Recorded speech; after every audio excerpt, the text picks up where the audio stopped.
want to make sure that you're doing that safely, that you're doing it and having a checklist of different things to be able to think through before you make that jump.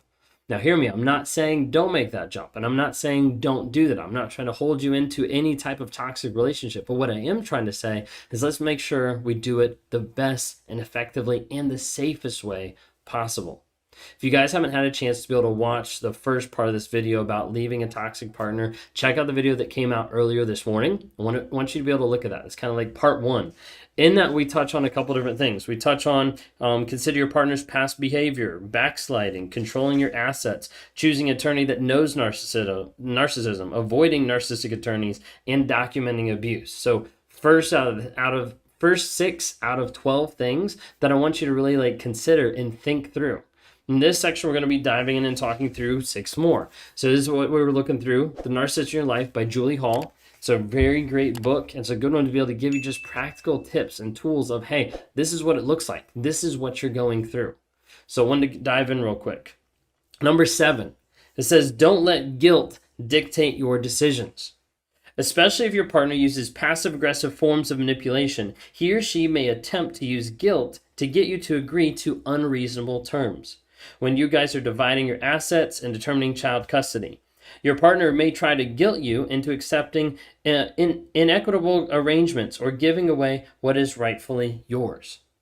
A lot of times you get into a relationship, you start to break up from a narcissist, and it gets really, really, really messy. That's because when it comes down to it, they don't care about you. They don't care about the relationship. Oftentimes they care about either their image or they care about money. And typically money to support their image, okay? And so what you have is when you get down to the place of where you're dividing up stuff, where you're separating all these different types of stuff, where you're separating and agreeing for different child custody, that they will do anything and everything, including guilt tripping you to make you feel bad so that they get more, so that they do this. Now, there's times where I coach people like, hey, in this particular situation, take what you can because you just want to get out. Okay.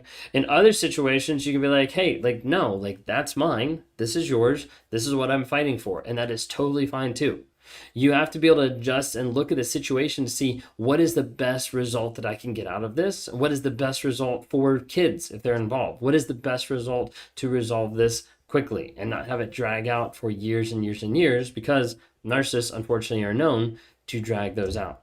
So biggest thing here, though, is don't let guilt dictate those decisions. Don't let what they're saying put you down so that you end up doing something that's going against your gut, that's going against what you know is right. So please be careful of that. Number 8, have a place to go. Even if you plan to keep your home, you should be prepared to leave if the narcissist refuses to go or gets violent. Have a place you can go with your children, animals, and important belongings, including family heirlooms, and other items. Don't underestimate what the narcissist is capable of. In extreme cases, narcissists seize assets, destroy property, and take or even harm kids and pets. Okay? So it's just thinking through. We're building an exit strategy. We're building a plan of what's going to happen. You might be in a relationship with a narcissist and you guys own the same home or you're in the same apartment. And at that point, it's going to be the best idea for you to pack up really quick when they're at work or whenever and get out. Okay, go stay with friends, go stay with family, whatever you need to do to be able to get out of that relationship. I've had people be like, I don't have anybody. Okay, well, make friends, start to interact with people. I know several people that have moved out and have went to a homeless shelter for a period of time until they got back on their feet. Is that ideal? No. Is that what everybody wants to do? No. But it depends on your situation. Sometimes the situation calls for just getting out as quick as possible.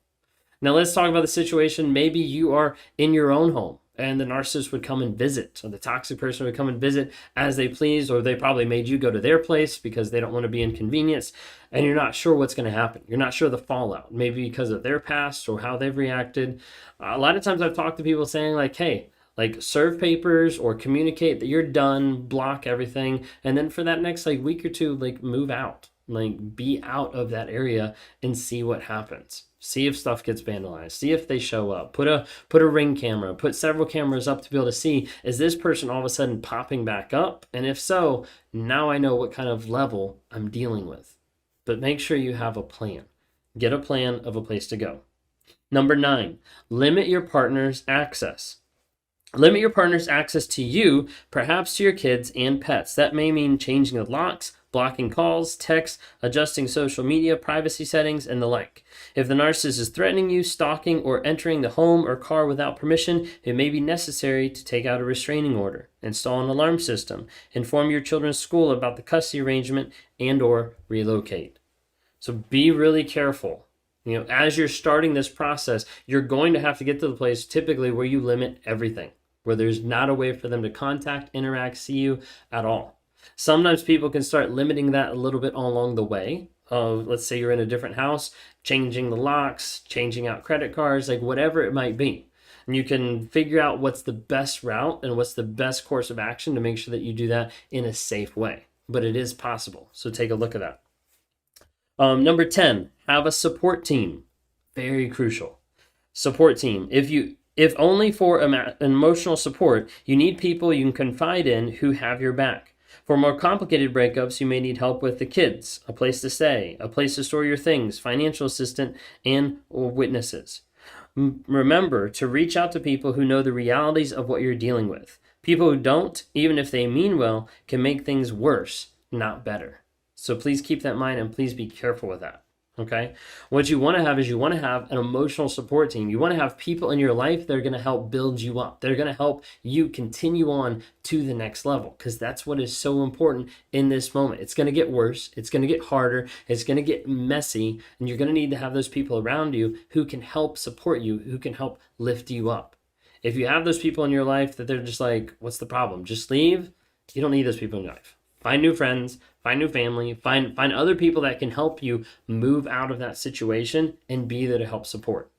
If you guys haven't had a chance, download the NARC app. NARC, Narcissistic Abuse Recovery Community. It's a community at the time of this recording with over 3,700 people that have logged into it, and there's a lot of people on there that are like-minded. They've gone through the shit. They've gone through the narcissist stuff. They've gone through the abuse. They're on there to try to be able to give advice, try to be able to help you, but also the app has places where you can learn about narcissistic abuse. You can learn about how to set boundaries. You can learn about healthy dating after that toxic person, multiple things like that. So check that out, because that's a community that we're trying to form as well to be able to help you as you transition and be a support as you get out of that relationship.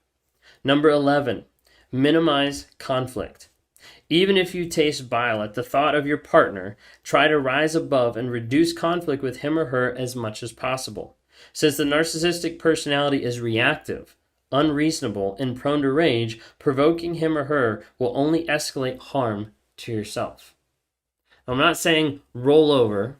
I'm not saying take abuse by any means. So please make sure you hear that loud and clear. If you're in an abusive relationship and the person's being violent, physically abusive, everything, like, get out. Like, take care of yourself.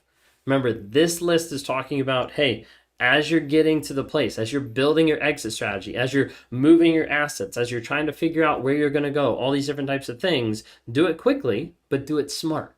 So let's make sure you're being careful of that. Sometimes the smartest way as you're doing it is to not set off flags to the narcissist of like, hey, I'm getting ready to walk away. Sometimes that'll increase the abuse. Sometimes that'll make them worse. Sometimes they'll lash out even more. So please be careful of that. And sometimes when people get to the place where they can minimize that conflict, where they can say, hey, like, it's okay. Like I don't like what they're saying to me. I don't like what's happening, but I'm going to limit what I'm saying back. I'm going to limit how I react to what they're doing, because I have a plan and I'm going to get out. That's what you have to think of. You have to think of that long-term thing of, what am I going to be doing in the next month? What am I going to be doing in the next week to be able to get out of this relationship? Okay. All right. Number 12 says, think before you act. Resist the impulse to react or jump to decisions. It may be tempting to give up things like belongings, assets, or even custody rights so you can end the unpleasantness now. But you and your kids will have to live with those choices perhaps for the rest of your lives. Instead, give yourself time to think things through and consider the long-term picture, and consult with people you trust before taking any important steps in the separation and divorce process. Okay? So think through these, because it's very crucial. It's very crucial for you to learn and work on setting up a plan and making sure that you can get out. Okay? Gives a small illustration here. I'll read it real quick. The pit bull lawyer, it says. When Sally decided to leave her 35-year marriage, she hired a lawyer who had a reputation of being a pit bull.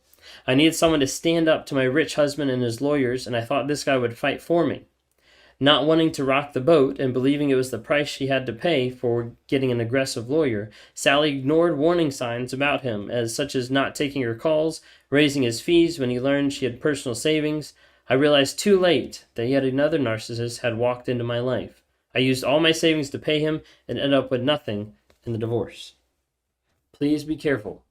As you're getting out of these relationships, please be careful that you're being wise about it, that you're thinking carefully, that you're making a plan. If you haven't had a chance, watch the video before, but there's 12 things to think through, plan, and purposely gear yourself towards so that you can get that freedom.